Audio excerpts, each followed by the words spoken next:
मेरे एक दोस्त अब तो आरएस हो गए। वो जिस वैकेंसी में आरएस बने थे उससे ठीक पहले वाली वैकेंसी में उनके कोई इंटरव्यू कॉल से 2 नंबर कम रह गए थे, 1-2 नंबर ऐसा बहुत नजदीक से कम रहे थे कोई। तो हम बड़े यूं सबने यूं बड़ा दुख प्रकट किया उस पर, अरे 2-4 नंबर और आ जाते तो इंटरव्यू कॉल हो ही जाता, आरएस बार इंटरव्यू दे देते, और 10-12 नंबर और आ जाते तो कहीं ना कहीं ले ही पड़ते, ऊपर नीचे कुछ ना कुछ हो ही जाता। वो भी दुखी हुए। जब फाइनल रिजल्ट आ गया, सबका रिजल्ट आ गया एकदम, बाकी लोगों के नंबर वगैरह आगे, किसके कितने नंबर आए, किसके कितने नंबर आए, एक दूसरे के रोल नंबर वगैरह देखे, तो उन्होंने मुझे आगे कहा कि यार नहीं होना था, और मुझे अब दुख नहीं है, उस दिन दुख हुआ था। कैसे? तो उन्होंने मुझे बताया कि यार जो 3 पेपर है, फर्स्ट, सेकंड और थर्ड, उन 3 में मेरे उतने ही नंबर है जितने टॉपर्स के हैं। बाकी लोगों के नंबर है उतने मेरे भी नंबर है, किंतु परंतु 5-7 नंबर का कोई ऊपर नीचे हो गया तो बात अलग है। एक पेपर में मेरे ज्यादा है तो किसी कम है, बाकी जो टॉप 50 वाले लोग हैं उनके आसपास के मेरे नंबर है। ठीक है। तो उनका यार मेरे चौथे पेपर में नंबर मेरे 55 या 60 थे उनके साथ, और लोगों के इस पेपर के अंदर नंबर है हाईएस्ट तो थे उस बार 150, और बाकी भी जिनके सिलेक्शन हुए उनके 100+ है। तो यार ये 50 नंबर में एक्स्ट्रा कहां से लाता सिलेक्शन के, और एक पेपर डिसाइड कर गया। बाकी 3 पेपर में बराबर नंबर थे, एक पेपर में आपके, क्योंकि बाकी क्या 3 जीएस के पेपर है। जीएस के पेपर में क्या होता है, जैसे मैं मान लो हिस्ट्री का टीचर हूं तो मेरी हिस्ट्री अच्छी हो गई, आपको मान लो हिस्ट्री अच्छी नहीं लगती, आपको सर इतने सारे फैक्ट, इतने सारे नाम कैसे याद हो, पर सर हमें ज्योग्राफी अच्छी लगती है, और ज्योग्राफी हमारी ढंग से याद हो जाती है। कोई हो सकता है आप में कहे सर ज्योग्राफी में भी मैप वगैरह बनते, मेरे तो पल्ले नहीं पड़ती, पर मेरी पॉलिटी बहुत अच्छी है सर, संविधान मेरे से कितना भी याद करवा लो मैं याद कर लूंगा। कोई ये कहे कि सर मैं तो कॉमर्स बैकग्राउंड का हूं सर, इकोनॉमी मैं तो 11th-12th में पढ़ी हुई थी, इकोनॉमी ही ठीक लगती है अब। कोई आपने कहे सर मेरे तो बीएससी किया हुआ, तो बायोलॉजी टेक्नोलॉजी वाले पोर्शन में तो कुछ ही पूछ लो अपने करके आ जाएंगे। मतलब सबका कोई ना कोई तो एक सेक्टर अच्छा होगा, और कोई ना कोई एक सेक्टर क्या होगा, कमजोर होगा। अब मान लो मैं हिस्ट्री का टीचर हूं, 75 नंबर का हिस्ट्री का मेंस का पेपर आता है, मैं यदि पेपर देता हूं तो मेरे नंबर आते हैं 55, ऐसे आते हैं। जीएस वाले पेपर में इतना भी नहीं कि 75 में से 75 आ जाए किसी की, मेरे मान लो 55 आए। आपकी हिस्ट्री थोड़ी कमजोर भी है तो आपके उसमें आगे 40, मैं 55 आपके कितने आगे 40, पर मेरे को ज्योग्राफी नहीं आती तो मेरे ज्योग्राफी में 45 आए, तो आपके ज्योग्राफी में 55 आके, तो वो ले दे के आपको 5-7 नंबर का जो गैप था उधर आप कंप्लीट कर गए। मेरे इकोनॉमी में मान लो आपसे 4 नंबर ज्यादा है, तो आपके पॉलिटी में मेरे से 6 नंबर एक्स्ट्रा आके, तो वो बराबर सा रेशियो आता है। जीएस में कभी ऐसा नहीं होता कि किसी के बहुत ज्यादा आ जाएंगे और किसी के बहुत कम आ जाएंगे। हाँ 5-7-10 नंबर का जो फर्क रहना होता है वो रहता है, ये फर्क। इस वाले पेपर के अंदर यह है कि यदि आपको हिंदी इंग्लिश आती है तब तो आपके नंबर बहुत अच्छे हैं, और यदि आपको नहीं आती तो आपके बहुत बुरे हैं, बीच वाला रास्ता नहीं है। अच्छा, हिंदी में अच्छे और बुरे नंबर आने का, बाकी कंटेंट वगैरह वो तो छोड़िए, हिंदी का टीचर ये भी नोटिस करता है कि मात्रा छोटी लगाई कि बड़ी लगाई।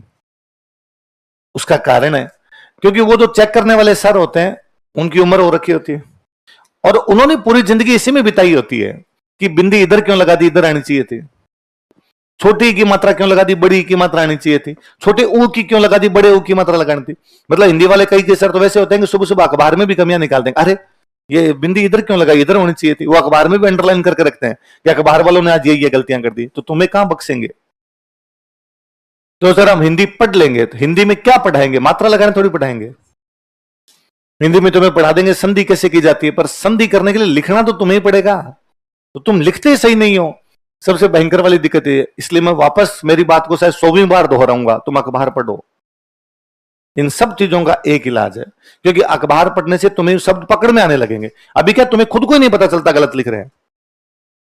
मैं ना ये की है राजस्थान जी के हिस्ट्री, महीने भर में पूरी हिस्ट्री कंप्लीट कर लिया करता, मिडिवल भी कर लेता, मॉडर्न भी कर लेता, एंसेंट भी कर लेता, और 20-25 दिन की कल्चर हुआ करती थी। ले दे के मैं 40-50 क्लासों के अंदर सब कुछ हिस्ट्री कंप्लीट कर देता। आजकल मेरे को खाली महीना इस मॉडर्न में लग जाता है, कारण केवल यह कि तुम्हें लिखना नहीं आता। इसलिए बोर्ड पे मैं दीवान भी लिखता हूं, मैं दीवान लिखता हूं, फिर तुम उस दीवान को देख के लिखते हो, टाइम एक्स्ट्रा होने लग गया। क्योंकि मैं शुरू में पहले मैं नहीं लिखता था, मुझे लगता है इसमें क्या लिखना है, किसी का नाम फैजुल्ला खान है, मैं बोर्ड पे क्या लिखूं, फैजुल्ला खान है तो फैजुल्ला खान है, बच्चे लिख लेंगे फैजुल्ला खान।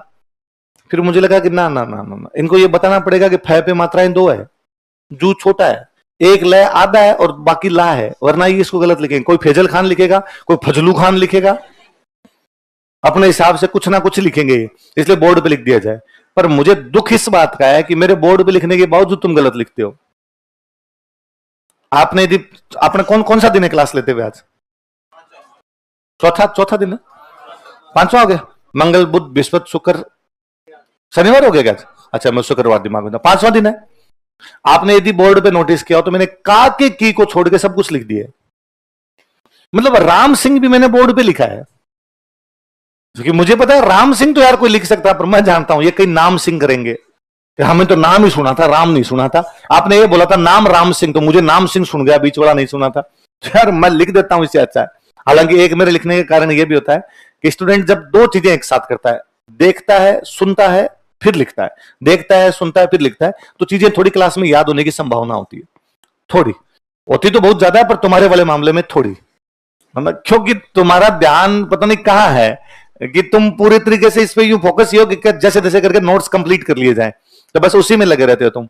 अगर थोड़ा सा यदि क्लास में ध्यान दोगे, मैं तुम्हें शर्तिया बताता हूं कि कम से कम ये राजस्थान हिस्ट्री तो, या कोई भी हिस्ट्री का कोई पोर्शन, एंशिएंट, मिडिवल, मॉडर्न, ये क्लास में पढ़ने के बाद घर पे पढ़ने की आवश्यकता नहीं होती, यदि कोई यहां ढंग से पढ़ ले तो। बाकी समझने वाले सब्जेक्ट, ज्योग्राफी घर पे जाके वापस समझनी पड़ेगी, वापस देखने पड़ेंगे, भाई मैम ने आज बताया ये धरती इधर से इधर घूम गई तो क्या हो गया, इसका ये प्रभाव क्यों पड़ा, इधर वाला इधर ना चला जाए, इधर वाला इधर नहीं आ जाए, ये घूमने के सूर्य ग्रहण चंद्र ग्रहण होंगे, दूसरे के वाले दिन रात होंगे, सब अपने को समझना पड़ता है उसके अंदर।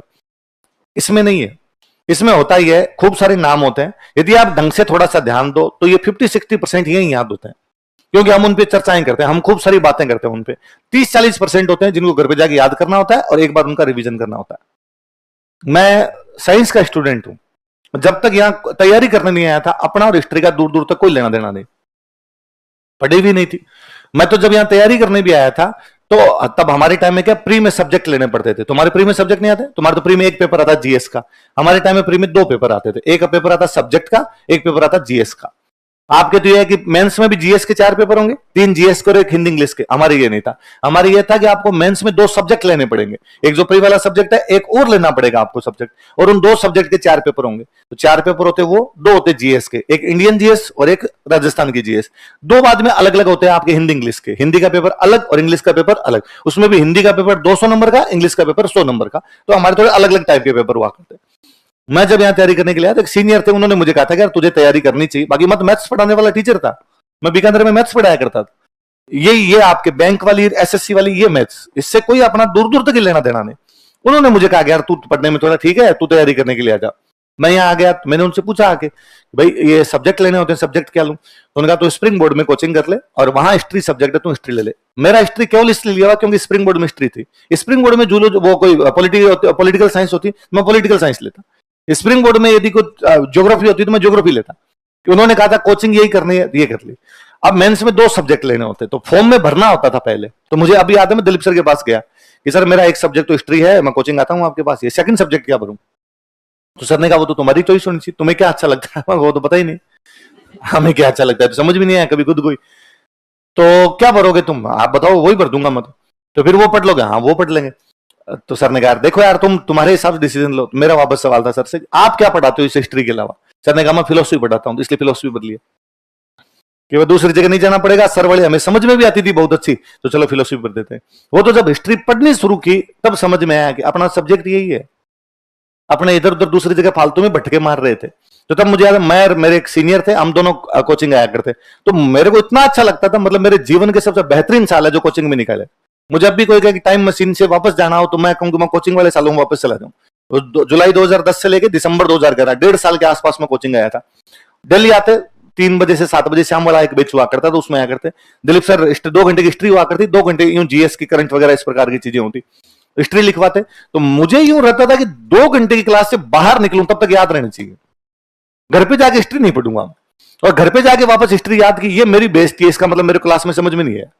और मैं अधिकतम चीजें याद करने की कोशिश करता कि मैं याद कर लूंगा। किताबों के नाम उस टाइम बैठा बैठा यूं दिमाग में, मोहम्मद मुजीब की किताब आजमाइश है, आजमाइश ये बताती है कि महिलाओं ने विद्रोह में भाग लिया था। फिर सिटी बस में बैठ के जाते, मालवीय नगर रहा करते थे, लालकोटी कोचिंग हुआ करती, तो मैं सिटी बस में यदि कभी सीट मिल गई तो उस दिन तो पक्का ही मैंने रजिस्टर भी वहीं खोला है। नहीं मिलती सिटी बस में, सीट मिलती नहीं, आपको खड़े खड़े जाना पड़ता। पर कभी कभी कोई सीट मिल जाती, बस खाली आ गई कोई, तो बाद में उसके अंदर बैठे बैठे बैठे बैठे रिवीजन करते। वहां से उतरने के बाद में बस स्टैंड पे उतरते, वहां से रूम जाया करते। तो मेरी यूं आदत है, अभी भी आदत है कि मैं यूं चीजों को रिवीजन करते थे, मैं अंगुलियों को ऐसे करता रहता हूँ, एक याद हो गया, दो याद हो गया, तीन याद हो गया। तो मेरे रूममेट थे तो हम चलते रहते, तो कई बार यूं मैं बात नहीं करता, मैं चुपचाप मेरे दिमाग में चलता चलता यूं सोचता हुआ जा रहा हूँ कि भाई कोटा में विद्रोह हुआ था, तो मेरे रूममेट थे, वो हमेशा कहते टूट जैसी आंगली। तो मैं यूं करता तो कहते टूट जाएगी कभी मत दिमाग लगाया अगर इतना बाहर आ जाएगी, पर मेरी चीजें याद हो जाया करती थी। और फिर मैं उनको कहता हमेशा देखो अपने ऐसे करेंगे तो ऐसे ऐसे याद हो जाएगा।